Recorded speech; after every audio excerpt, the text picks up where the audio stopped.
तुम्हाला जय भीम म्हणायचं तर तुम्ही जय भीम म्हणा, आम्ही जय परशुराम म्हणू. म्हटलं म्हणा, माझ्याच बापानं तुम्हाला स्वातंत्र्य दिलंय.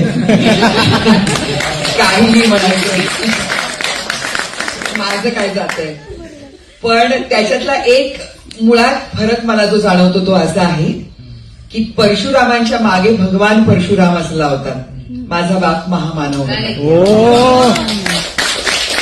आणि दुसरी गोष्ट अशी आहे की परशुरामाचा झालेला एक अपमान ह्याच्यासाठी तो अख्खी पृथ्वी निक्षत्रिय करणार होता आणि जे त्यांनी बरेचदा केलं. आता मला संख्या माहिती नाही नेमकी, 21 वेळेला तरी निक्षत्रिय केली. पण माझा बाप ज्याच्या कित्येक पिढ्या यांनी अन्याय सोसला त्याचा त्यांनी बदला नाही घेतला. संविधान लिहिताना त्यांनी कल्याण केलं, ते अखिल मानव जातीचं कल्याण केलं. त्याच्यामुळे तो महामानव आणि त्याच्यामुळे तो मला वंदनीय, त्याच्यामुळे मी त्याची फॅन, त्याच्यामुळे तो माझा प्रियकर, माझा बाप, माझा सखा, सर्व काही.